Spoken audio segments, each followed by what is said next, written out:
नमस्कार दोस्तों, एक बार फिर आप सभी का स्वागत है। आशा करता हूँ आप सभी अच्छे होंगे, स्वस्थ होंगे। आज का जो चैप्टर है, चैप्टर 5 है, शारीरिक शिक्षा का मनोवैज्ञानिक आधार। इसमें सबसे पहले देखते हैं पोंडा इंडेक्स। इसका जो सूत्र होता है, सूत्र आता है इसका, आपका पोंडा इंडेक्स होता है वेट इन केजी यानी भार किलोग्राम में, और हाइट इन मीटर का होल क्यूब। और अगला है ये BMI बॉडी मास इंडेक्स। इसका जो आपका सूत्र है पोंडा इंडेक्स के समान ही है, बस जो है हाइट इन मीटर जो है स्क्वायर में होती है, यानी BMI होता है वेट इन केजी और height in metre whole square. ये दो सूत्र हैं, इनमें से एक पूछ लिया जाता है कभी कभी, ठीक है। चलो अब आते हैं अपने मेन चैप्टर टॉपिक पर, मनोविज्ञान का अर्थ। मनोविज्ञान के अंतर्गत प्राणियों के व्यवहार एवं उनके अंदर पाई जाने वाली विभिन्न क्रियाकलापों का अध्ययन किया जाता है। मनोविज्ञान के अर्थ को समझने के लिए उसके शाब्दिक अर्थ एवं परिभाषा को समझना आवश्यक है। देखो, मनोविज्ञान शब्द का जो अर्थ है वो है मन का विज्ञान। प्रारंभ में से मन का विज्ञान कहते थे। मनोविज्ञान जो है अंग्रेजी में साइकोलॉजी जो है शब्द उससे बना है, यानी मनोविज्ञान को अंग्रेजी में क्या कहते हैं, साइकोलॉजी। और साइकोलॉजी जो शब्द की जो उत्पत्ति हुई है वो यूनानी भाषा से हुई है। और साइकोलॉजी जो दो शब्दों से मिलकर बनी है, साइकी प्लस लॉगस। साइकोलॉजी जो है दो शब्दों से बना है, साइकी प्लस लॉगस। साइकी का अर्थ होता है आत्मा और लॉगस का मतलब होता है अध्ययन करना, यानी आत्मा का अध्ययन करना साइकोलॉजी कहलाता है। मनोवैज्ञानिक की जो है ऐतिहासिक पृष्ठभूमि देखते हैं। ये आपका साइकोलॉजी का शाब्दिक अर्थ हो गया आत्मा का अध्ययन करना। अध्ययन से ज्ञात होता है कि मनोविज्ञान का अध्ययन 16वीं शताब्दी से प्रारंभ हुआ था। कब से प्रारंभ हुआ था? ये आपकी 16वीं शताब्दी से प्रारंभ हुआ था। किसका अध्ययन? मनोविज्ञान का। पहले मनोविज्ञान को दर्शन शास्त्र विषय के अंतर्गत अध्ययन किया जाता था, यानी शुरू में जो मनोविज्ञान था उसका जो अध्ययन होता था वो दर्शन शास्त्र के विषय के अंतर्गत किया जाता था। लेकिन समय के साथ साथ मनोविज्ञान का स्वरूप में भी क्या हुआ, परिवर्तन हुआ, और कुछ वर्ष पूर्व ही ये एक स्वतंत्र विषय के रूप में प्रकाश में आया। तो 16वीं शताब्दी में इसे क्या कहते थे? मनोविज्ञान आत्मा का विज्ञान है। ये याद रखना, पूछ लेते हैं 16वीं शताब्दी में मनोविज्ञान को क्या कहते हैं, 17वीं शताब्दी में, 19वीं शताब्दी, 20वीं शताब्दी। तो ये याद रखना, ये क्वेश्चन तो इसमें से ही बनता है। यानी सबसे पहले क्या था? मनोविज्ञान आत्मा का विज्ञान है। इसके प्रबल समर्थकों में कौन कौन थे? प्लेटो, अरस्तु, डेकार्टे आदि यूनानी दार्शनिक के नाम इसमें प्रमुखता से लिए जाते हैं। 16वीं शताब्दी तक मनोविज्ञान को आत्मा का विज्ञान कहा गया, ये ध्यान रखना। ये है आपका 16वीं शताब्दी तक मनोविज्ञान को आत्मा का विज्ञान कहा गया, ये बहुत इंपॉर्टेंट है। यानी क्वेश्चन आ जाता है 16वीं शताब्दी में मनोविज्ञान को किस नाम से जाना जाता है, यानी मनोविज्ञान को आत्मा का विज्ञान। ठीक, ये याद रखना, एक क्वेश्चन बनता है यहां से। लेकिन 16वीं शताब्दी के बाद आत्मा की प्रकृति के विषय में अलग अलग तर्क दिए जाते रहे। आत्मा के अर्थ एवं कार्य को 16वीं शताब्दी मनोवैज्ञानिकों द्वारा स्पष्ट नहीं किया जा सका। निष्कर्ष स्वरूप आत्मा का विज्ञान मनोविज्ञान है, इस धारणा को अस्वीकार कर दिया गया। और फिर मनोविज्ञान आत्मा का विज्ञान है, इसके बाद फिर हुआ मनोविज्ञान मन का विज्ञान है। ये कब हुआ था? 17वीं शताब्दी में। यानी 17वीं शताब्दी में मनोविज्ञान को मन का विज्ञान के रूप में परिभाषित किया गया। आत्मा के समान मन का भी प्रत्यक्षीकरण नहीं किया जा सकता, इसलिए इस मान्यता को भी अस्वीकार कर दिया गया। ठीक, फिर है इसके बाद आया मनोविज्ञान चेतना का विज्ञान है। ये कब हुआ? 19वीं शताब्दी में, यानी 19वीं शताब्दी के मनोवैज्ञानिकों के द्वारा मनोविज्ञान को चेतना का विज्ञान के रूप में मान्यता प्रदान की गई थी। इसमें by Williams James, Williams Wundt, James Sully आदि मनोवैज्ञानिकों ने चेतना का विज्ञान कहा। चेतना के अध्ययन में भी वैज्ञानिकता का अभाव पाया गया। इस कारण मनोवैज्ञानिकों ने इस परिभाषा को भी मान्यता प्रदान नहीं की। इसके बाद आता है मनोविज्ञान व्यवहार का विज्ञान है। प्रोफेसर वाटसन ने 20वीं शताब्दी के प्रारंभ में, यानी मनोविज्ञान व्यवहार का विज्ञान है, ये कब कहा गया? 20वीं शताब्दी के प्रारंभ में मनोविज्ञान को व्यवहार का विज्ञान कहा गया। व्यवहारवादियों के अनुसार मनोविज्ञान की विषय वस्तु वस्तुनिष्ठ होनी चाहिए, अर्थात जिसे देखा व सुना जा सके। व्यवहार को देखा, अनुभूत किया जा तथा परखा जा सकता है। व्यवहार को प्रयोग का विषय भी बनाया जा सकता है। मनोविज्ञान के अर्थ में प्राप्त हुए अपेक्षित परिवर्तन के विषय को वुडवर्थ ने निम्नांकित तथ्यों के माध्यम से व्यक्त किया। इन्होंने क्या कहा था?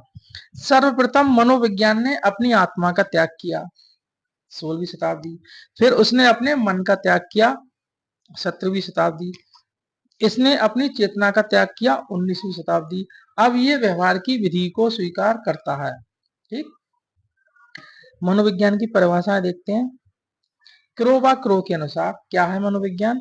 मनोविज्ञान मानव व्यवहार और मानव संबंधों का अध्ययन है। ये किसने कहा था? क्रो ने कहा था। अब मैकडूगल ने क्या कहा था मनोविज्ञान की परिभाषा के संबंध में? मनोविज्ञान आचरण एवं व्यवहार का यथार्थ विज्ञान है, ये मैकडूगल ने बोला था। मॉर्गन के अनुसार क्या था?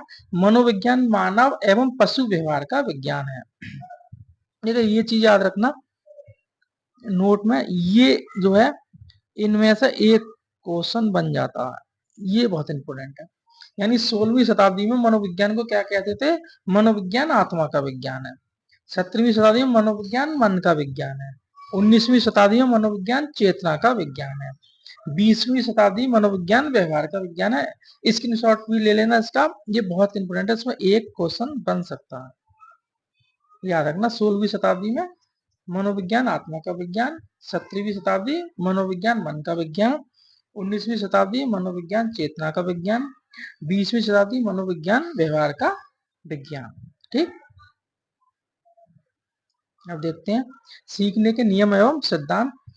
देखिए थॉर्नडाइक का संयोजनवाद का सिद्धांत अथवा सीखने का प्रयास एवं त्रुटि का सिद्धांत, ये थॉर्नडाइक ने किस पर किया था? भूखी बिल्ली पर। याद रखना प्रयास एवं त्रुटि का सिद्धांत किस पर किया गया था? भूखी बिल्ली पर। और किसने दिया था? थॉर्नडाइक ने। अच्छा, अगला है अनुबंधित या प्रतिबद्ध अनुक्रिया का सिद्धांत। पेवलॉव ने किया था, ये भूखे कुत्ते पर किया था।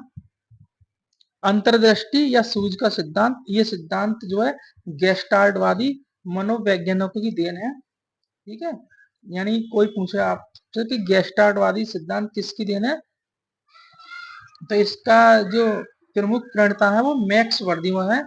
लेकिन सूझ का सिद्धांत आए तो ये कोहलर है।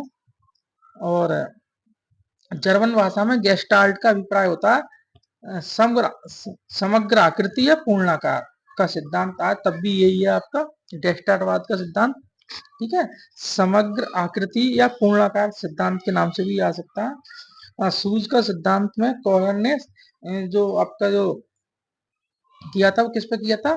एक चिंपैंजी था जिसका नाम था सुल्तान, ये नाम आ जाता है। यानी सूझ के सिद्धांत में कोहलर ने अपना जो परीक्षण किया था वो किस पे किया था? चिंपैंजी पे किया था और उसका नाम क्या था? सुल्तान। ठीक, थॉर्नडाइक ने सीखने के 3 नियम दिए थे। कौन से 3 नियम थे? तत्परता का सिद्धांत, अभ्यास का नियम, प्रभाव का नियम। यानी थॉर्नडाइक ने ये 3 नियम दिए थे सीखने के, तत्परता का सिद्धांत नियम, अभ्यास का नियम, प्रभाव का नियम। देखिए ये अभ्यास का जो नियम है ये 2 प्रकार का होता है, याद रखना। उपयोग का नियम, अनुप्रयोग का नियम, इसे याद करते हैं। या कभी कभी आ जाता है कि उपयोग का नियम किसके अंतर्गत आता है, तो अभ्यास का नियम। अनुप्रयोग, आ से अभ्यास, आ से उपयोग, अभ्यास उपयोग और आ से अनुप्रयोग का नियम। ठीक है, तो इस तरह याद रखना, अभ्यास का नियम, अनुप्रयोग का नियम, उपयोग का नियम। ठीक, और जो प्रभाव का नियम है इसे बोलते हैं संतोष व असंतोष का नियम। ठीक, याद रखना, तीन नियम है, तत्परता का नियम, प्रभाव का नियम, अभ्यास का नियम। अभ्यास के नियम दो हैं, उपयोग का नियम और अनुप्रयोग का नियम। और तीसरा प्रभाव का नियम, इसी को बोलते हैं संतोष और असंतोष का नियम। ठीक है, और भी नियम दिए इन्होंने सीखने से संबंधित, वो कौन कौन से नियम है? सहचारी स्थान परिवर्तन का नियम थॉर्नडाइक ने दिया था। समानता का नियम थॉर्नडाइक ने दिया था। बहुरूपी यानी अनेक रूप या विविध अनुक्रियाओं का नियम, ये भी थॉर्नडाइक ने दिया था। तत्परता और अभिवृत्ति का नियम भी थॉर्नडाइक ने ही दिए थे। सीखने से संबंधित नियम है ये नियम भी याद कर लेना। यह सहचारी स्थान परिवर्तन का नियम, समानता का नियम, बहुरूपी या विविध अनुक्रियाओं का नियम, तत्परता और अभिवृत्ति का नियम आदि थॉर्नडाइक के सीखने के ही नियम है। देखिए, इसमें से एक आता है खेल की धारणा है ये, और इनमें से एक आ जाती है, कोई सी भी आ सकती है। पहला है अतिरिक्त शक्ति धारणा या अतिरिक्त शक्ति का सिद्धांत। ये किसने दिया था? इसे इंग्लिश में बोलते हैं थ्योरी ऑफ सल्फ्यूरस एनर्जी। ये दिया था आपका हर्बर्ट स्पेंसर शीलर। ये बहुत आता है, तो याद रखना, ये अतिरिक्त शक्ति का सिद्धांत, हर्बर्ट स्पेंसर और शीलर। दूसरा है भविष्यदर्शी की धारणा, ये कॉल ग्रूस। अगला है मनोरंजनात्मक धारणा, रिजारस, Lord Kames, G T W Patrick. ये बहुत आती है, रिजारस, Lord Kames, G T W Patrick. पुनः अवलोकन या पुनरावृत्ति का सिद्धांत, ये दिया था जी स्टैनले हॉर और Williams Wundt. G Stanley Hall, G Stanley Hall और विलियम वुंट, पुनः अवलोकन या पुनरावृत्ति का सिद्धांत। अगला है ब्रेचन धारणा, कैथेरेटिक थ्योरी, अरस्तु। मनोविश्लेषण सिद्धांत, psycho analytic theory, Sigmund Freud. ये भी बहुत आती है। ये मनोविश्लेषण सिद्धांत या साइको एनालिटिक थ्योरी या सिगमंड फ्राइड ने, और सोशल थ्योरी, सामाजिक धारणा, अरस्तु। खेल ही जीवन है, play is life theory, John dewy. Nisarga अनुष्ठान धारणा, रूसो। संज्ञानी धारणा, जीन पियाजे। अहम विस्तारण धारणा,